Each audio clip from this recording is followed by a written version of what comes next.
시작하겠습니다, 어머님. 칼수학원장 김동욱입니다. 인사드리겠습니다. 예비고일 설명회를 6번을 했고요. 예비 중일 설명회를 이제 오늘 하루 해서 아침에 11시에 하고 승리여학원에서 저녁 때 하는데 이제 마지막 설명회입니다. 이 설명회도 원장들 입장에서 굉장히 어렵고 올해는 어떻게 이슈를 잡아야 될지 이런 것들에 대한 고민이 계속 돼 왔는데 저희가 예비 중일 설명회는 횟수로 3년째예요. 예. 재작년에 간담회 형식으로 했었고 저희가 초등부 런칭을 재작년에 했거든요. 그래서 재원생 어머님들한테 좀 정보를 드리고 그리고 중등 시스템에 대해서 설명을 드려야겠다 생각을 해서 자체적으로 했었고요. 작년부터 이제 승리여학원하고 같이 하게 됐고, 네. 그래서 올해도 뭐 좀 더 집어넣고 더 많은 걸 드리려고, 정보를 드리려고 노력을 하고 고민을 했으니까 한번 들어보시고. 근데 워낙 승리 원장님께서 또 어문학 쪽이시잖아요. 그러니까 이게 또 좋으세요. 저는 이공계 쪽이라 좀 텁텁합니다.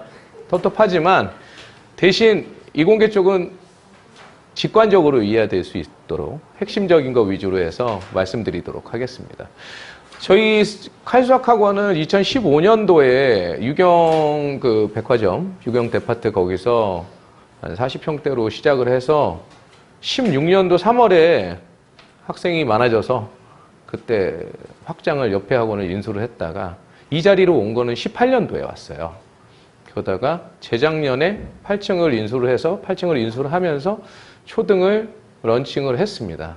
그래서 초등부가 한 2명으로 시작해서 그래도 한 방 꽉 차게 지금 이번에 올라오는 예비 중일들도 14명인가 올라오게 돼 있어요. 뭐 저희가 초등부가 메인은 아닌 학원이긴 합니다.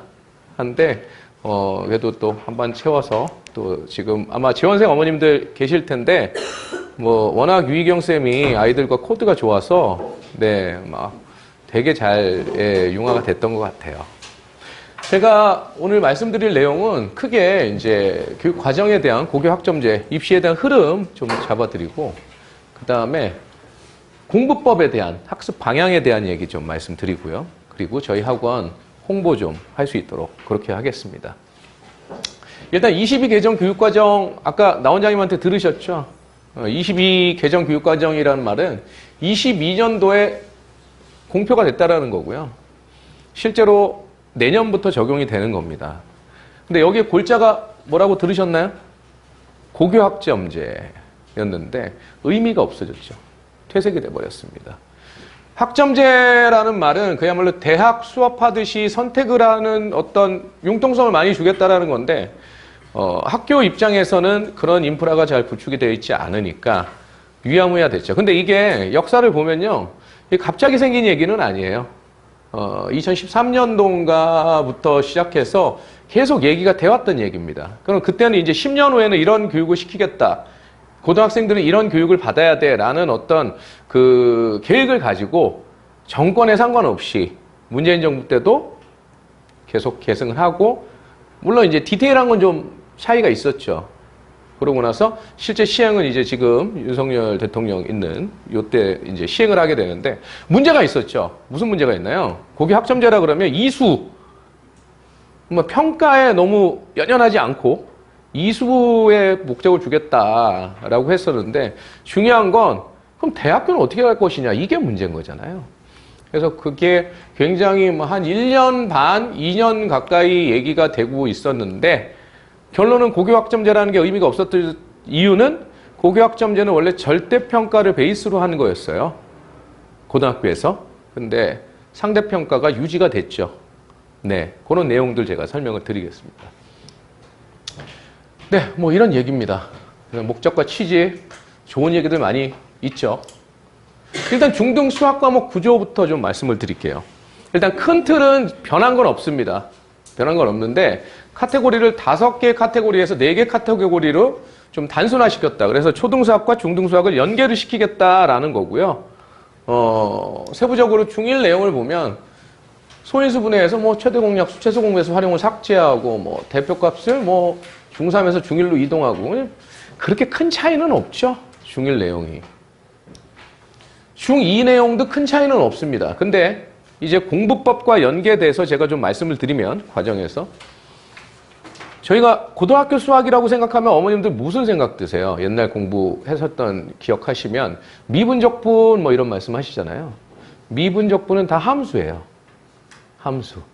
그럼 함수의 시작이 거의 이쪽부터 시작하는 거죠. 1차 함수와 그 그래프. 물론 초등학교 때도 가장 기본적인 그런 개념은 배우긴 배우는데 함수란 말을 쓰고 하는 데는 실질적으로 여기부터 시작하는 거죠.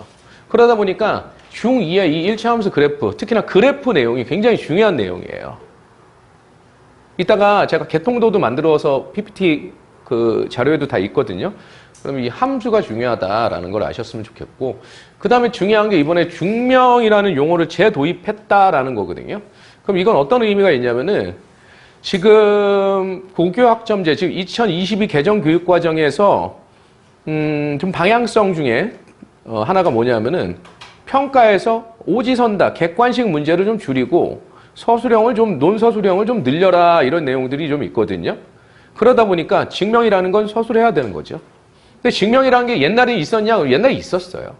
그러다가 뭐 연역적 해가지고 뭐 어려운 말 써가지고 약간 좀 증명이란 말을 좀 빼버리고 그래서 좀 라이트하게 가려고 했었는데 쓰는 거에 좀 포커스를 맞추다 보니까 증명이란 말을 집어넣고 이제 쓰겠다라는 겁니다. 그래서 서술형, 예, 여기에 좀 비중을 두겠다 이런 얘기고요.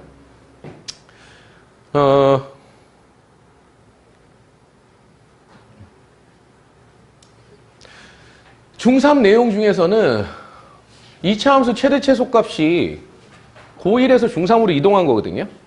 근데 또 이걸 1호 개정 교육과정 기준으로 해서 이렇게 바뀐 건데 그 전에는 또 중3에 있었어요. 예. 그러니까 왔다 갔다 하는 거예요. 큰 차이는 없습니다. 상자 그림이라는 거 처음 보셨죠? 저도 이번에 상자 그림 처음 보고 좀 알아봤거든요. 이게 상자 그림이 마치 도형 느낌이잖아요. 도형이 아니고 통계의 내용입니다. 통계의 내용이에요. 그래서 분포, 어디에 점수의 분포를 봤었을 때 어느 쪽에 좀 비중이 높은지 이런 거를 볼 수 있는 간단한 거더라고요. 예, 그러니까 부담 가지실 필요는 없고. 근데 좀 이따 이제 바로 고등학교 과정을 제가 말씀드릴 건데 지금 4차 산업혁명 뭐 이렇게 얘기하면서 거기에 맞게 발맞춰서 공부를 시켜야 된다 이렇게 얘기하는데 4차 산업혁명에서 중요한 게요. 예전에 알파고 뭐 그래가지고 뭐 바둑 뒀잖아요. 그 컴퓨터가. 경우의 수예요. 엄청난 그 데이터를 집어넣어서 학습을 하게 만드는 거거든요. 그럼 그 기본은 뭐냐면 통계와 확률에 있습니다. 그러다 보니까 확통이 고등학교 과정에서 필수가 돼버렸어요, 이제. 고등학교 수학 과정 한번 보여드릴게요. 연계해서. 공통과목은 공통수학 1, 2고 일반 선택은 대수, 미적분원, 확통이라고 얘기하는데 이 선택이란 말에 의미를 두지 마시고요. 일반 선택은 필수 이렇게 생각하시면 돼요. 필수. 이 진로 선택이 실질적으로 선택 과목입니다. 선택 과정이에요. 그러면 지금 1호 개정 교육과정 지금 고1들 있잖아요. 고1들까지 하는 과정에서는 공통수학 1, 2 이름이 바뀌긴 했는데 이게 수학 상하죠. 수학 상하. 그럼 수학 상하. 이거 1학년 때 하는 거고 똑같아요, 거의. 그럼 수원이 있고요. 그다음에 수투가 있어요. 수원이 대수죠. 저기서 말하는 대수. 수투가 미적분 원입니다. 거의 내용 대동소이해요. 대동소이해요. 근데 여기까지를 거의 필수로 봤어요. 근데 거기에 뭘 필수로 보냐? 확통을 필수로 보겠다라는 거예요. 일반 선택으로. 좀 이따가 보여드리겠지만 수능 과정으로 포함돼 버렸습니다.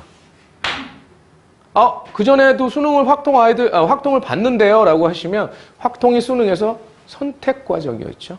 8문제 나오는. 그런데 이제 확통도 필수가 돼서 이 세 가지의 과정을 수능에서 보겠다. 문이과 상관없이. 요게 이제 큰 틀이에요. 그러면 여기서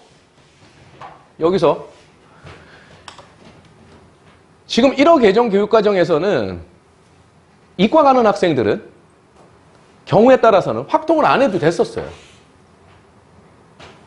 수원수투 미적분 이렇게 나갔었거든요. 근데 여기까지 공통이잖아요.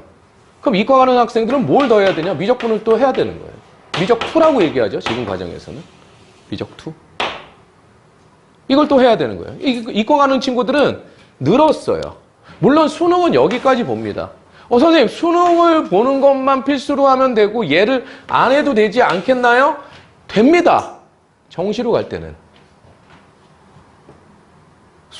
내용은 뒤에 다 있습니다. 여기까지만 하고 수학은 멈춰도 되지 않냐? 그럼 정시로 가는 친구들은 여기까지만 해도 돼요. 그럼 정시가 뭔지는 아시죠, 어머님들? 그럼 정시로 가기가 어떤가요? 힘들죠. 왜 힘들죠? 재수생들이 많아서. 제가 딥하게 들어가면 너무 시간이 걸리니까 어쨌든 정시는 안 가는 게 좋다. 일단은 지금 중1인데 제가 지금 예비 중인 어머님들한테 너무 대입을 얘기하는 것 같지만 우리가 피니시는 거기잖아요. 물론 대학 가서도 취업해야 되지만 일단 공부시키는 거에 대한 어떤 마지막은 거기잖아요. 그럼 그 마지막 피니시를 기준으로 보자면 흐름을 좀 아셔야 되니까 제가 말씀드리는 거예요. 근데 확통이 중요도가 굉장히 높아진 겁니다. 예전에 비해서. 그래서 선행을 시키신다 만약에 하시면 수원수투하고 이렇게 갔었죠. 이과 가는 친구들은 원래. 근데 수원수투하고 확통하고 가야 됩니다. 그럼 미적분은 내신만 보면 돼요.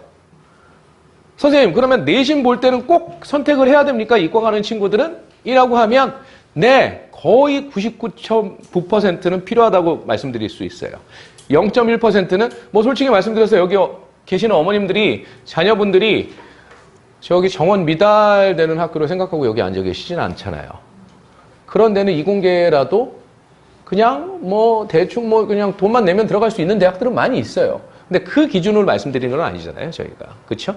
그러니까 그 기준으로 보자면 일단은 수시에서 봤었을 때 수시는 일단 학종으로 얘기하겠습니다, 제가. 학종으로 얘기했었을 때는 미적분은 필수로 가야 돼요, 이공계들. 이걸 안 한다? 결격 사유 수준이 되는 거예요. 그리고 실질적으로 제가 기계공학을 전공했어요. 공대 출신입니다. 그래서 대학원까지 공대 기계공학을 전공을 했는데 실질적으로 대학 수학, 공업 수학을 할 수가 없어요.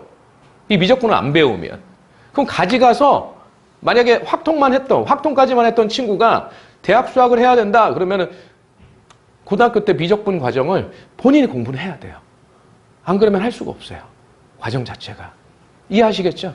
그러니까 이과는 이거 하나만 남겨두시면 돼요. 이과 보내시려면 확통 필수, 미적분 필수. 왜 제가 확통 필수란 말을 더 해드리냐면은 예전엔 필수가 아니었다 보니까 이제.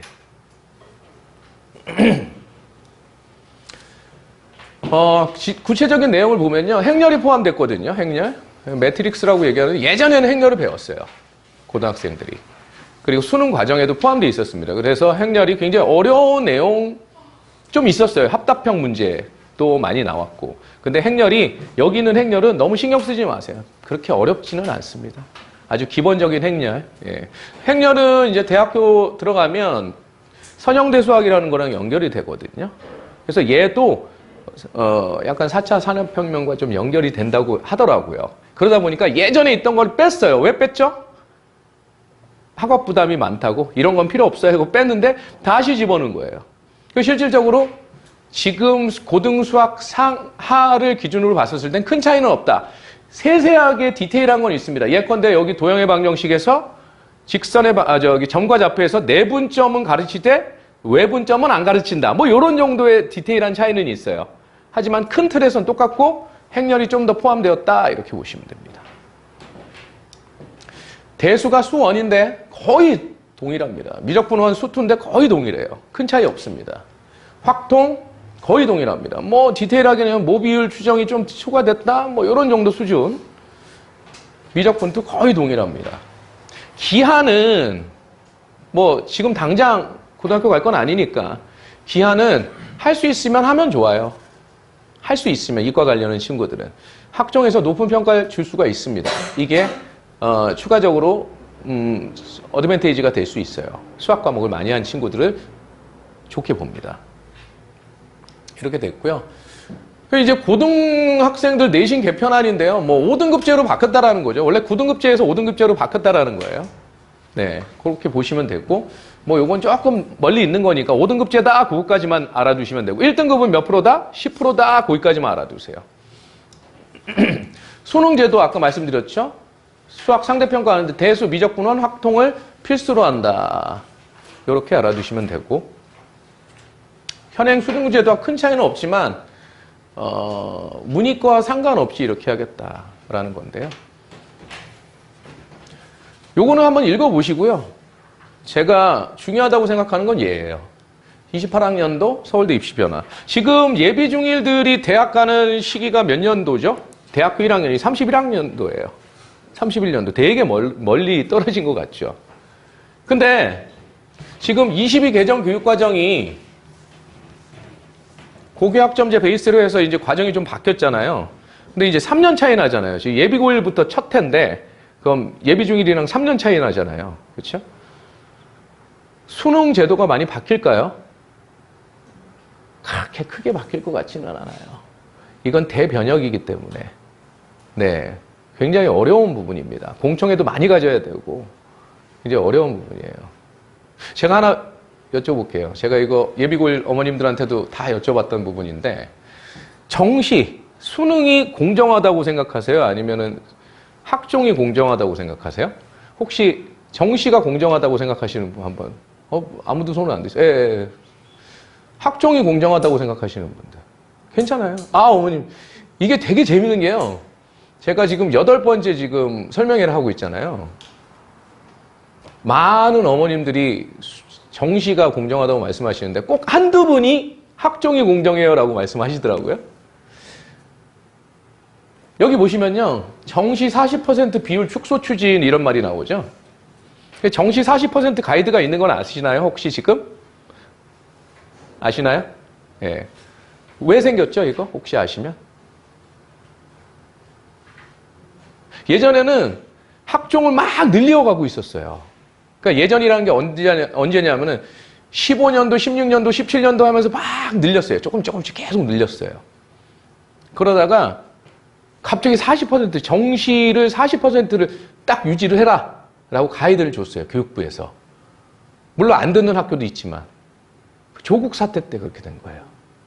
그때 학생부 종합전형으로 거기 뭐 이건 정치적인 게 아닙니다. 어쨌든 그때 문재인 정부 때 그때 유은혜 장관이라고 교육부 장관 여자분이 있었어요. 그분이 1년 동안 뭘 했냐면 11대 대학에 대해서 3년치인가 2년치에 그 학생부 종합전형의 모든 자료를 전수조사를 해서 공정성 제고 방안이라고 해서 공청회도 갖고 해서 하다가 결론적으로 어머님들 많은 분들이 정시가 공정하다고 생각하시잖아요. 그러니까 국민 정서를 반영해서 40% 정치인들도 그 얘기 되게 많이 했죠. 뭐 홍준표 씨나 뭐 이런 사람들은 시험 봐서 대학 가야지 이게 무슨 소리냐. 그때 그럴 만도 했죠. 왜냐하면은 변호사 아빠가 있으니까 말이죠. 뭐 어디 로펌에 가가지고 인턴도 하고 오고, 그 다음에 SCI 논문에 공저자로 들어가기도 하고, SCI 논문이면요, 박사학위 논문 중에서도요, 상당히 상위 레벨이에요. 몇 년 동안 써야 되는 거거든요. 근데 거기 공동저자로 들어가고, 이게 있을 수가 없는, 그러다 보니 학종에서 굉장히 여러 가지가 많이 빠졌죠. 또, 뭐, 독서에 대한 것도 빠지고, 그 다음에 지금은 자소서도 빠진 건 아시죠? 그러다 보니까 이 세특이랑 몇 가지 안 남았어요. 근데 정시가 공정하다고 생각하시잖아요. 저한테 물어보시면 저도 그렇게 생각해요. 저도 학력고사 세대다 보니까 저도 그런 생각이 듭니다. 하지만 또 재밌는 건 강남에서 정시를 더 많이 보낸대요. 이건 또 재밌는 데이터죠. 그럼 대학 총장들은 100% 학종으로 뽑을 수 있다고 얘기를 하고 있어요. 공공연하게. 그런 아이들이 학종에서 좋은 점수 받았던, 그러니까 비교과나 잠재 역량 이런 것까지 자기들이 평가해서 뽑은 아이들이 정시로 그냥 점수 맞춰서 온 아이들보다 훨씬 더 잘하더라. 근데 그거는 모르겠어요. 왜냐하면 저희가 그건 알 수는 없잖아요. 그렇죠? 뭐 아까 강남권 아이들이 정시로 더 많이 갔다 이런 부분들은 데이터로 말할 수는 있겠죠. 퍼센티지로 어떤 데이터를 들이대면서. 근데 그거는 솔직히 주관적인 생각이니까 학종으로 온 아이들이 뭐 더 잘한다 이런 부분들을.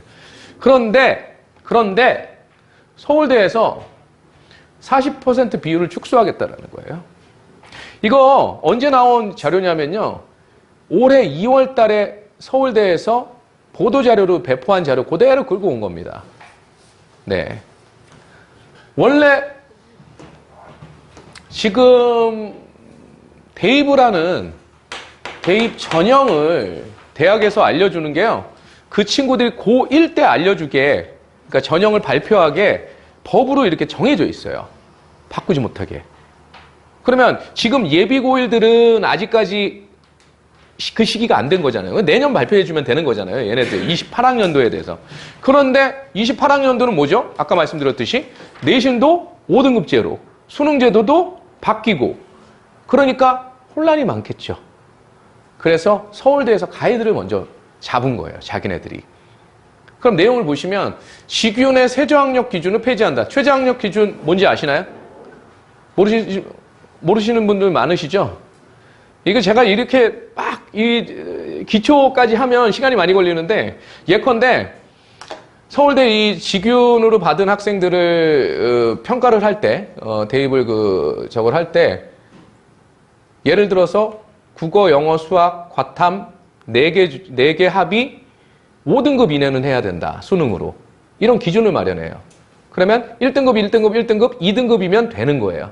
근데 1등급, 1등급, 2등급, 2등급이면 안 되는 거예요. 그게 최저학력 기준입니다. 폐지하겠다라는 얘기고.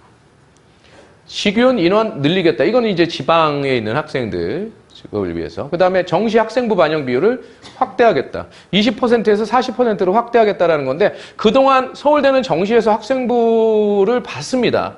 근데 결격 사유를 제거하는 걸러내는 수준이었고 근데 40%까지 확대하겠다라는 거고. 그 다음에 제가 표준 점수까지 말씀드리면 너무 딥해지니까요. 이건 나중에 이거는 이제 모의고사 점수를 내는 방식이에요. 모의고사는 원점수가 안 나와요. 고등학교 때.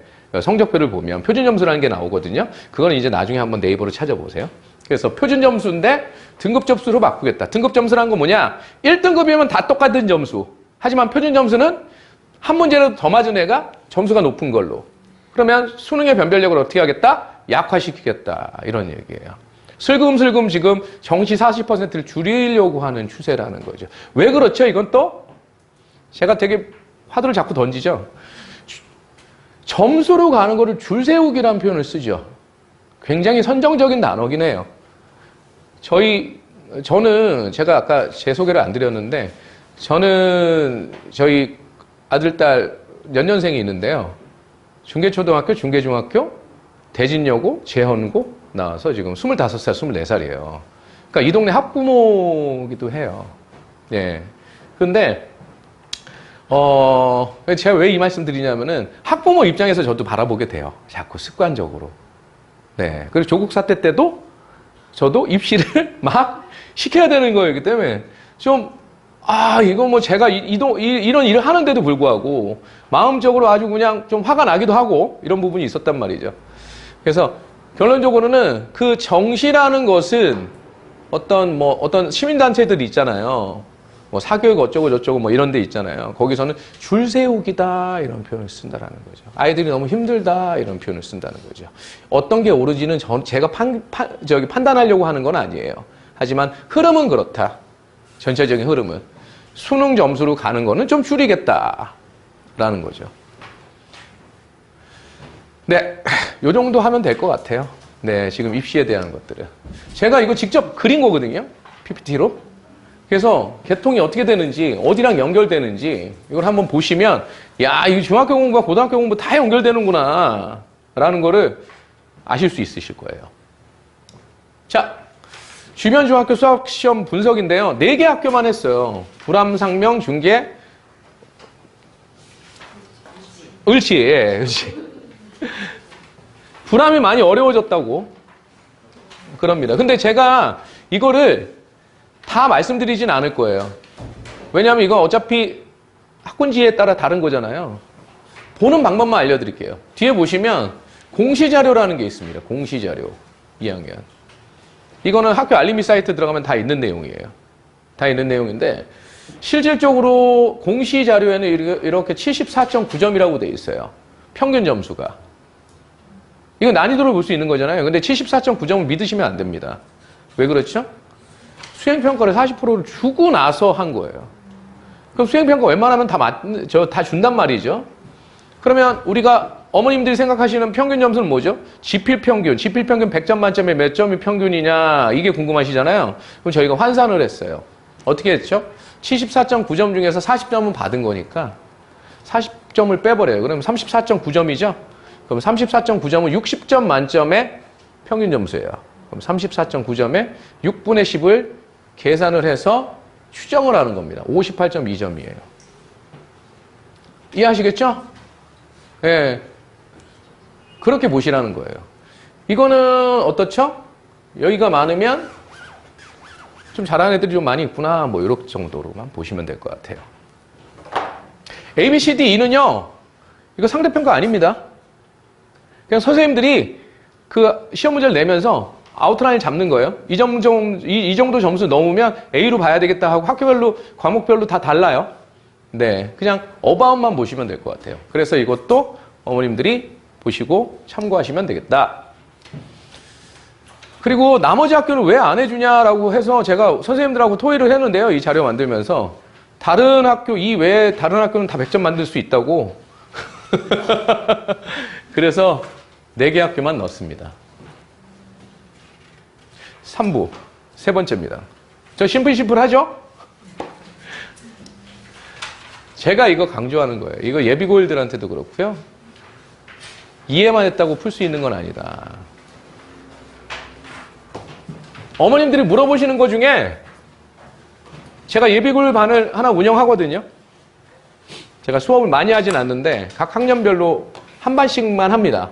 하는데 어머님들이 우리 애가 이해를 잘 하나요? 이런 말씀을 하시는데요. 이해를 잘 하나요? 라고 하시는데 이해를 못하는 경우는 좀 드물어요. 잘만 설명해 준다면. 정말 이해도가 떨어지면 모르겠어요. 근데 수학학원 다닐 정도면 이해는 다 합니다. 아주 디테일한 부분은 조금 모를 수는 있겠죠. 근데 이해한다고 수학은 풀 수 있는 게 아니에요. 이해 단계랑 토론 단계랑 그 다음 단계가 뭘까요? 원래 가르치는 단계라는 게 있거든요. 근데 가르칠 필요는 없으니까 시험 때 풀 수 있는 단계. 이게 중요한 거예요. 굉장히 어려운 겁니다, 이게. 굉장히 어려운 거예요. 그러면 이해를 했다. 그럼 제가 디테일하게 말씀드릴게요. 틀린 문제에 대해서 해결을 어떻게 해야 될 것이냐. 1번, 2번, 3번에서 이거 맞았어요. 이거 틀렸어요. 이거 맞았어요. 그럼 뭐 이거는 질문을 하던가 아니면 뭐 해설지를 보던가 해서 뭐 이해를 하겠죠. 그 이해 단계예요. 아, 이렇게 푸는 거구나 해서 한번 써보고 이렇게 해버리죠. 풀 수 있을까요, 혼자? 모르죠. 몰라요, 이거. 이게 제일 어려운 부분. 이게 제일 어려운 부분. 이게 진짜 공부거든요. 수학 공부. 이건 본인도 몰라요, 문제는. 이해했으니까 풀 수 있다고 생각해요. 여기에 수학 공부에 핵이 있는 거예요. 방법이 있냐? 저도 방법이 없어요. 그럼 어떻게 하는 거냐? 제가 맨날 얘기하는 건 이거예요. 이 습관이 된 학생들은 고등학교 때 꽃을 피웁니다. 뭐냐면은 내가 나한테 계속 묻는 거예요. 내가 시험 때 풀 수 있을까? 내가 시험 때 풀 수 있을까라는 걸 계속 돼요. 제 방식이에요. 제 방식. 그러면 어머님들이 가정학습을 시키신다면 오답했니? 그래서 오답 노트 적는 거에 너무 그거 하지 마시고 적는 건 누구나 해요. 암기 과목 아니에요. 가려야죠. 어머님들 저희 재원생 어머님들도 선생님들이 이렇게 첨삭해 주시면 되게 좋아하시잖아요. 이렇게 쫙 여기 틀렸잖아요. 여기 옆에 이렇게 선생님들이 이렇게 해주고. 아이들이 요즘 어떤지 아시죠? 여기 선생님들이 이렇게 해가지고 자 A는 얼마고 B는 얼마가 됐지? 이렇게 하는 걸 되게 좋아하시잖아요. 그러고 나면 문제는 A 플러스 B가 얼마냐고 물어보는데 학생 어디부터 풀죠? 여기부터 풀고 이것만 연산하죠. 더하기 연산하고 끝난 거예요. 여기는 뭐 했죠? 그냥 이해했다. 다시 풀어야죠. 근데 다시 푸는데요. 어머님들은 뭘 해주시면 좋냐면은 선생님이 첨삭해준 거 이런 거 말고 너 이거 한번 풀어봐. 종이를 탁 가려버리는 거죠. 밑에 있는 거. 문제만 보고 다시 풀어봐. 어머님들이 해주실 수 있는 건 그거밖에 없어요. 오답 노트 좋습니다. 오답 노트 아직까지 중학교 1학년이니까 문제수가 많지는 않아요. 공부하는 문제수가 그렇게 많지는 않은데 이게요. 결론은 중학교 때 백날 잘하면 뭐합니까? 고등학교 때 못하면 아무 의미 없잖아요. 그럼 고등학교 때 발전을 하려면 그 습관을 들여야 돼요. 내가 오답을 철저히 하고 있는지에 대해서. 그걸 어머님들이 확인할 수 있을 수가 있죠. 어떻게 해요? 가려보는 거예요. 너 이거 한번 풀어볼래? 풀게끔 하는 거죠. 종이 위에다 백지 딱 가려놓고 백지에다 풀려고 그러면 되잖아요. 가장 원시적인 것 같지만 가장 확실한 방법이에요. 그게. 왜냐? 본인도 모르기 때문에 풀 수 있는지. 왜? 선생님들이 첨삭해주면 고개 끄덕끄덕끄덕끄덕. 예, 끄덕거리죠. 근데 그 부분을 제가 지금 굉장히 시간을 써서 말씀 많이 드리잖아요. 그 부분을 정말 어머님들이 지금 아직 중1이니까 중1들 어머님들께서는 양이 많지 않으니까 자꾸 연습을 시키세요. 네. 거기서 판가름 납니다. 공부를 한다는 가정하에 그러니까 헛공부를 하는 친구들이 있다는 거예요. 쉽게 얘기해서 헛공부를. 문제는 오지게 많이 푸는데 남는 게 없다. 그럼 왜 그럴까? 틀린 거 오답이 잘 안 돼서 그래요. 이 대세에 있는 연습 정말 중요합니다. 또 말씀드릴 거는 학습이라고 하면 학은 배운다는 거 25%밖에 안 돼요. 저는 1+3을 굉장히 중요하게 생각하거든요. 그러면 습이 익힘인데 수업 1시간 들으면 풀이를 3시간을, 문제 풀이를 3시간을 해야 된다는 거예요. 그러니까 제가 이제 선생님들한테 여기 있는 초중고 선생님들한테 뭐 초등은 이렇게 많이 강조하진 않지만 중고 선생님들한테 강조하는 게 뭐냐면은 저희가 3시간 수업 시스템이라고 그러면 3시간은 풀 수 있도록 해야 된다. 그럼 여기서 1시간 반을 예를 들어 수업을 했으면 1시간 반은 클리닉을 하죠. 습을 하고 있는 거죠. 그럼 집에 가서 그 과정에 대해서 3시간을 해야 된다는 거예요. 안 그러면 내 거가 안 된다는 거예요. 이것도 어떤 거랑 같은 거죠? 이해한다고 풀 수 있는 게 아니라는 거예요. 죄송한 얘기인데요. 대한민국의 수학 교육의 포인트는요. 제한된 시간 내에 빠르고 정확하게 푸는 거예요. 기계적으로. 죄송합니다. 기계적으로. 제가 그래도 가르친다는 사람이 기계적이라는 표현이 좋지 않을 수 있지만 어쩔 수가 없네요. 이게. 그럼 내가 체득이 된 친구들이 빠르게 풀고 할 수 있다는 거죠. 거의 반암기식으로 했었지. 해야 된다는 거예요. 근데 이런 말씀도 하시더라고요. 아니 수학이 암기 과목도 아닌데 뭐 그렇게 막 단속 반복시키냐. 어떤 학문이든요. 일단 외워야 돼요. 새로운 학문을 창조해냅니까 우리가? 우리가 연구를 하는 게 아니죠. 공부를 하는 거예요. 우리가 배우는 수학은 서양 수학이에요. 거의 대부분. 그러면 몇천 년 동안 내려온 그 수학의 내용들을 학생들이 짧은 기간 안에 공부를 해야 되는 거예요. 그럼 외우고 익혀야 될 게 얼마나 많겠어요. 근데 어머님들이 자꾸 고민하라 그러시죠. 고민도 좋아요. 근데 고민이 너무 길어지면 뭐가 돼버리죠? 연구가 돼버리는 거예요. 그게. 그 단계까지 넘어가지 않으셨으면 좋겠다는 거예요. 미리 공부했다고 잘하는 것이 아니다. 이게 무슨 소리냐? 뭐 선행 너무 쓸데없이 하지 말라는 말씀인데 그러면 어떻게 해야 되냐? 제가 이거 조금밖에 안 넣은 거예요. 지금 70% 이상은 본인 힘으로 풀 수 있어야 돼요. 그거 했으면. 예를 들어 개념 원리나 이런 것들 자기가 풀 수 있어야 돼요. 적어도 기본 문제, 유제 정도는. 연습 문제 제껴놓고. 근데 저는 80%는 해야 된다고 생각해요.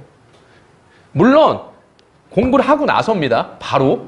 그러니까 공부하고 나서 1년 지난 다음에 다시 풀 수 있냐? 뭐 이러면은 잊어버리죠.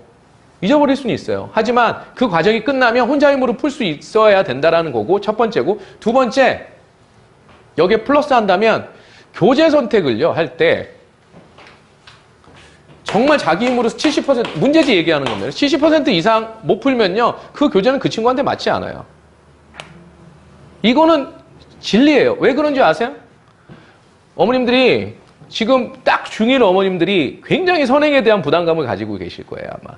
강남의 6학년들은 고1 과정을 하네, 어떠네, 이건 너무 선정적이고요. 적어도 이 동네 어머님들 그 정도는 아니신데, 어머님들 무슨, 쇼펜하우어의 철학책 이런 거 보시면 몇 장이나 넘길 수 있을 것 같으세요? 문장도 어렵고. 그 내용을 70% 이상을 이해가 안 되는데 잘 넘어가지시나요? 저는 못해요. 수학 공부를 어떤 재미로 하느냐라고 하면 저는 수학을 잘했으니까 어쨌든 수학 선생 하고 있겠죠? 예전에. 저는 채점하는 재미였어요. 맞는 재미. 틀렸으면 이거를 고치는데 이게 너무 많아지면 애들이 질려서 못해요. 이게 맞아지고 해서 선생님한테 도장받고 잘했어요 도장받고 이런 재미가 있어야 된단 말이죠. 아이들은. 근데 하니까 아유 10문제 푸니까 6문제 틀려버리면 걔 오답하다 힘들어서 죽으려고 그래요. 그러니까 자꾸 아까 말씀드렸듯이 뭐가 안 되는 거죠? 내가 이거 시험 때 풀 수 있는지를 고민하는 것이 아니고 일단 그걸 빨리 해결하는 데만 너무 급급하다라는 거죠. 그냥 밑에 열심히 써. 파란색은 선생님, 빨간색은 내가. 아이고 이쁘네. 어머님은 선생님 이렇게 해주셨어? 이렇게 밑에다 오답했어? 못 풀면 끝이에요. 시험 때 못 풀면 뭔 의미가 있습니까 그게? 그래서 저는 70% 이상을 기준으로 잡아요. 고등학생이도 중학생이고 초등학생이면 더 많았으면 좋겠고요. 저는 80% 90% 재밌게 트라우마 생기게 하지 마세요. 수학은 트라우마 생기면요 끝장이에요. 이거 멘탈 과목이라 수학이요. 그런 생각 옛날에 안 해보셨어요? 저도 그런 게 있는데요. 시간이 급해지거나 아니면 긴장하면요 갑자기 머리 하얘지는 거 많아요. 아직도 그래요. 저도. 아이들은 어마어마하죠. 트라우마 생기지 않도록 했으면 좋겠다라는 게 제가 어머님들한테 당부드리고 싶은 말씀이고, 문자의 벽을 넘자 이거는 다 아실 거예요. A 곱하기 A를 2A로 얘기하는 경우가 있고, 그렇죠? 요런 얘기들이에요. 요거는 이제 선생님들이 좀 해야 되는 부분이고 중학교 때. 그 다음에 좌표 평면 이해하는 건 이거 함수의 그래프에 대한 얘기입니다. 좌표를 이해해야 돼요. 이게 포인트예요. 중학교 때 확실하게 감 잡고 와야 돼요. 고등학교 때도 그래프 못 보는 친구 굉장히 많거든요. 자, 이제 제가 빠르게 저희 중등 시스템 말씀드리고, 꼭 제가 이제 앞에서 강조하는 게 많다 보니까 시간이 좀 많이 걸려가지고 못하는데요. 예비중일 개강일은 12월 2일이고요. 이건 괜히 말씀드리는 게 아니고 외부 어머님들한테 말씀드리고 싶은 건, 제가 4시 반 타임은 선생님 5분 계시는데 거의 다 없어요. 지금 이제 자리가. 6시 타임 일부하고 7시 타임은 좀 널널하고. 네. 그래서 지금 예비고일을 올리고 난 상태고, 다다음 주에 이제 예비중일이 올라오는데 저희 재원생 먼저 이제 배치를 다 했습니다.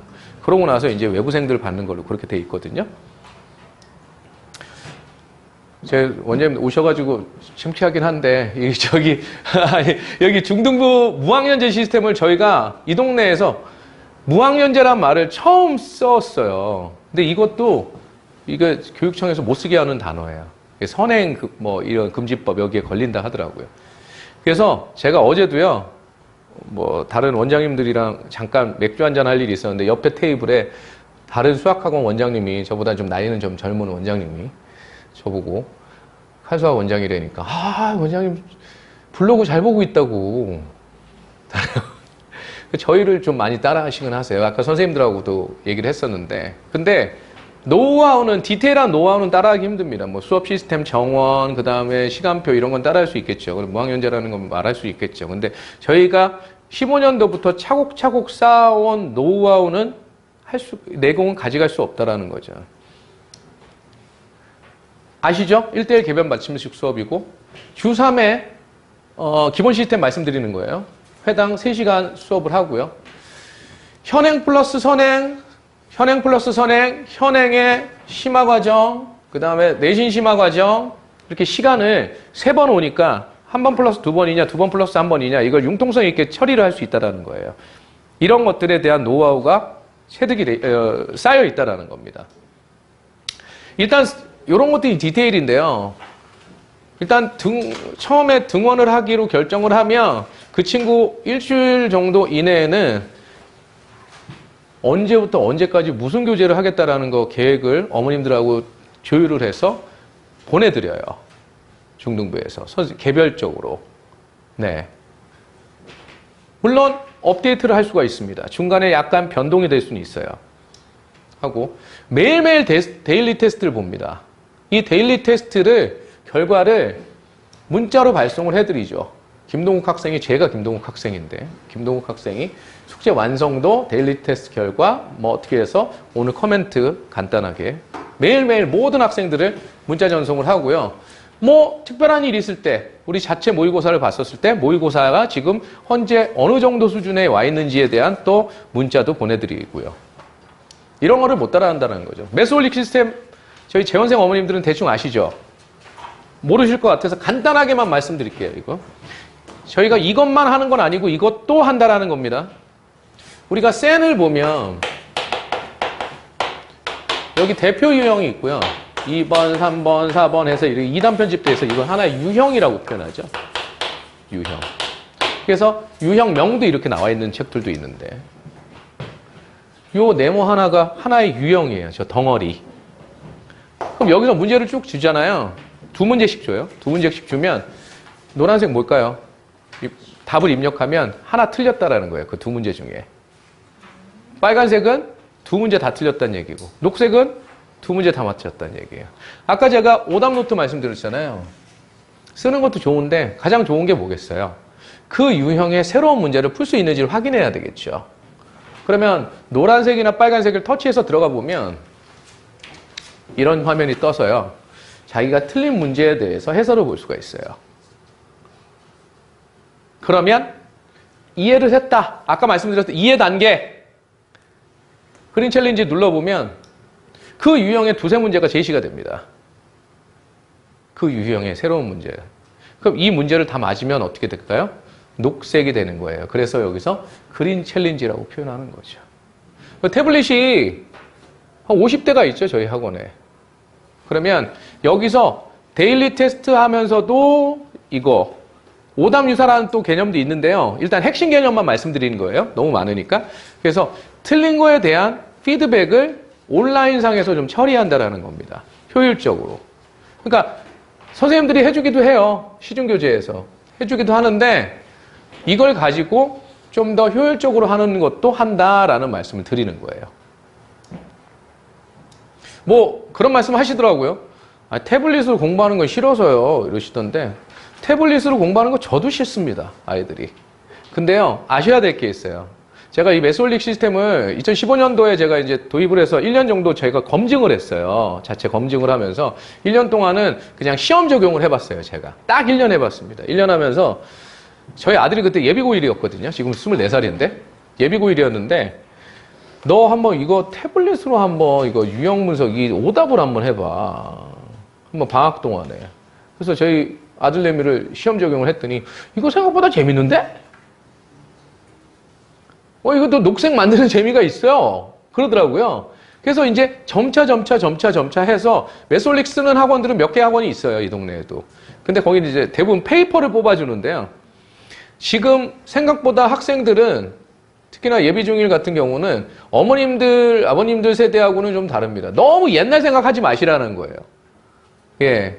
그러면 어떤 조작이나 그 다음에 이런 IT 쪽에 굉장히 워낙 어렸을 때부터 했기 때문에 할 수 있다는 거죠. 여기서 태블릿을 비치해 놓는다는 거죠. 그래서 뭐 태블릿 갖고 모든 수업을 한다는 건 아닙니다. 네, 이 메소홀릭 쓸 때는 그렇게 처리를 한다. 그래서 오답을 처리한다. 이거 다 녹색된 거죠. 잔디밭된 거죠. 이 친구는. 저희가 이런 것들이 디테일하다는 거예요. 수학 도서 감상문 대회도 저희가 방학 때 합니다. 올해 처음으로 시작을 해봤고요. 생각보다 호응이 좋았어요. 아이들이. 이거 양식도 있고요. 그래서 신청을 하면 이거 써와서 첨삭을 다 해준 거예요. 저희 선생님 중에 논술을 했던 선생님이 계세요. 그래서 아이디어를 내서 이번에 시상도 하고, 그래서 샤프도 주고, 잘했다 하고, 상장도 다 나갔습니다. 잘한 친구들에 대해서는. 다양한 수준의 내신 관리 시스템인데, 이제 그동안은, 앞에는 이제 전체적인 시스템이고, 내신 관리 시스템은 일단 저희는 내신 시험 전략 계획을 작성을 합니다. 모든 학생들 다 해요. 중학생들. 그러면 예컨대 중간고사 봤으면 중간고사 본 다음에 이걸 만드는 거예요. 이번에 잘한 점, 아쉬웠던 점, 다음 시험엔 어떻게 해야겠다. 틀린 문제에 대한 분석 다 쓰게 만들어요. 그러고 나서 기말고사 시험 볼 때 나눠주죠. 또 한번. 다시 한번 봐라. 하고. 뭐 이게 얼만큼 시험 점수에 그거 하겠어? 아니죠. 아이들은 중학생이니까 그런 습관을 좀 들여보자는 거죠. 반성할 수 있는 시간을 들여보자는 거죠. 내신 교재인데요. 이거 말고도 더 있어요. 더 있는데 요 정도만 이제 내놓은 건데 저희가 뭐 다 재본을 않습니다. 이거 뭐 호치케스 찍어서 막 하기도 하는데 내신 기본 교재 있고요. 학교별 기출 모음 있고요. 교과서 변형 모음도 있고요. 발전 문제 모음도 있고요. 최다 빈출, 그 다음에 최다 오답, 뭐, 교과서 평가 자료, 이런 것들. 서술형 대비. 그리고 실전 모의고사를 봅니다. OMR 카드를 놓고. 예, 채점을 OMR 카드로 해요. 그래서 서술형 같은 경우는 선생님들이 직접 채점해서 우수자들 같은 경우에는 벽에 게시판 보셨죠? 그거 매번 바뀌어요. 모의고사 볼 때마다. 하고요. 네. 중학교 1학년도 지금 이제 자유 학기제로 바뀌어서 1학기 때만 안 보고 2학기 때 보잖아요. 거의 대부분 학교들이. 그러다 보니까 1학기 때는 2회 같은 언니 오빠들 시험 볼 때 저희 자체 모의고사 볼 때 같이 보고 있습니다. 저희가 이거를 기출 분석을 하는데요. 이게 뭔 의미가 있겠나 싶은데요. 선생님들의 텐션감이라고 저는 봐요. 제가 이걸 양식을 만든 거거든요. 그랬더니 아마 여기 은사카페에 가입되어 있는 어머님도 계실 텐데 저희랑 너무 비슷하게 학교 기출 분석을 하시더라고요. 다른 학원에서. 근데 제가 이거 직접 만든 거예요. 시험 범위가 어떻고 난이도가 어떻고 문제수가 어떻고 그 다음에 총평 먼저 넣어라. 그 다음에 출제 단원이랑 난이도를 다 번호별로 다 확인을 해봐라. 그리고 오답이 많았던 문제가 무엇인지 확인해서 그거에 대한 왜 그런지에 대해서 예, 이게 블로그 들어가시면 저희 학원 중등생들이 올려놓은 계속 내신 때마다 올려놓은 기출 분석들이 있어요. 학습 전략. 그 다음에 시험 어떻게 볼 것이냐. 제가 직접 만든 틀입니다. 이게 예, 흐름이에요. 그리고 저희 학원이 개별 수업이다 보니까 좀 진도가 늦다 이렇게 생각하시는 분들이 계시는데 제가 지로는요. 이 친구가 지금 아직까지 나가기가 조금 부담스러우면 조금 더 해야 된다고 생각하는 건 제가 솔직히 말씀드려서 제 지론이에요. 그러니까 막 빨리 빼는 게 중요한 건 아니다라고 얘기를 하는데 그렇다고 해서 저희가 또 안 시키는 건 아니에요. 기선제압 특강이라고 해서 학기 중에 판서 특강을 하는 게 있어요. 예, 조금 이 부분은 좀 진도를 좀 빨리 빼고 싶다. 요렇게. 그 다음에 방학 때도 판서 특강을 깝니다. 하고요. 그 다음에 맞춤형 특강이라는 게 있는데 이거는 뭐냐면은 주 3회 수업을 하잖아요. 그러면 방학 때는 지금 시간이 좀 넉넉하니까 난 5번 올래? 나 4번 올래? 똑같은 수업 시스템으로 해서 맞춤형 특강이라는 것도 합니다. 네. 그러니까 저희가 뭐 무학년제라고 해서 개별로 해가지고 그냥 뭐 과외수급으로만 하는 건 아니다라는 거죠. 그리고 제가 말씀드릴 수 있는 건 강사진들이 어벤져스급이다. 예. 저희 선생님들이 경력이 많으세요. 부원장 선생님은 뭐 나이가 또 있으시고, 예, 딸들도 다 취업 다 했고, 예, 이런 수준의 경력이 많고, 그 다음에 이현정 선생님, 네, 뭐 제가 직접 얘기하려니까 좀 그러네요. 이재관 선생님도 그렇고, 예, 그 다음에 정성권 선생님, 그 다음에 강유진 선생님. 강윤 선생님은 중학교 교직 기수로 하셔서 중학교 근무도 하셨었고, 예, 한 선생님이고요. 그리고 학생들에 대한 세심한 관심과 사랑이 있다. 그럼 왜 그러냐? 여기 아토피 인증 조명이에요. 저희 LED가. 예. 그 다음에 공기청정기 있고요. 그 다음에 여자 화장실에, 예, 이것도 있고요. 그 다음에 비데도 있습니다. 저 이건 자랑하는 건데 제가 비데 왜 놨겠어요? 생각보다 어린 아이들이 비데 없으면 화장실 못 가는 아이들도 많고요. 그 다음에 겨울방학 때 보면, 겨울에 보면 화장실 가면 너무 추워요. 그래서 제가 비데를 5층에도 놓고 8층에도 다 놨어요. 이거 오래됐어요. 그 다음에 이건 항상 제가 관리합니다. 손 자주 씻으라고. 그럼 손 시렵지 않겠느냐? 온수기도 설치해놨어요. 그래서 겨울에는 따뜻한 물 다 나옵니다. 예, 보시면 될 것 같아요. 그리고 상계관을 작년 12월 달에 개원을 했는데 중등부가 메인인데요. 고등부도 있어요, 일부. 근데 여기도 이제 시스템은 중등 시스템은 거의 똑같아요. 네, 백병원 앞에 있거든요. 그래서 저기 상계관 원장님이 지금 뭐 좀 한번 넣어달라 그래서. 근데 티오가 오늘 많지는 않습니다, 거기도. 예. 장학제도를 말씀드리면 저의 의도가 좀 보이실 거예요. 저는 설명이 오셨다고 해서 어드밴테이지 외부 학부모님들한테 안 드려요. 오늘 등록하시면 뭐 5%가 어떠고 막 이런 거 싫어합니다. 그냥 저는 오래 다닌 친구들을 저희를 믿고 보내주신 분들에 대한 장학 혜택을 주는 게 더 맞다라고 해서 저의 90%는 재원생이에요. 밖에보다는. 그래서 원래는 설명회도 재원생 어머님들을 대상으로 하는 거였어요. 근데 어차피 하는 김에 한번 보여드리자 해서 이제 그렇다고 또 외부 어머님들 또 그거 하지 마시고 그리고 형제 할인은 10% 하고 그 다음에 삼형제 시에는 10%, 15%, 15%다. 승리는 세 번째 자녀는 무료라면서요. 그거 알고 있었어요. 저희는 아니고요. 저희가 홈피, 유튜브, 블로그, 인스타를 아주 활성화시켜 놨어요. 그래서 여기 QR을 거기 찍으시면 거기 있거든요.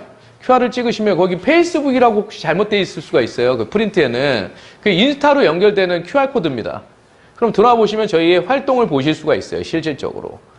네. 그리고 재원생 학부모님들은 또 이 홈피나 이런 데 안 들어오시더라고요. 그래서 밴드를 별도로 운영을 해요. 밴드에도 우리 활동사항을 계속 보실 수가 있도록 해놨습니다. 제가 말씀드릴 건 여기까지고요. 제가 좀 짧죠. 일단 저희가 11월 9일이 개원 9주년이었거든요. 그래서 타월을 만들었어요. 그래서 이따가 나가시면서 타월 하나씩 드릴 거고요. 그 다음에 저희가 이 설명회 하면서 좀 어떠셨는지 설문지를 간단하게 한 5문항, 6문항 정도로 링크를 보내드릴 거거든요. 타월 값이다 생각하시고 한번 좀 해주시면 감사하겠습니다. 네. 오늘 여기까지 하고요. 어쨌든 긴 시간 동안 고생하셨고 또 외부 어머님들 상담 오시면 열심히 상담해 드리겠습니다. 여기까지 하겠습니다. 감사합니다.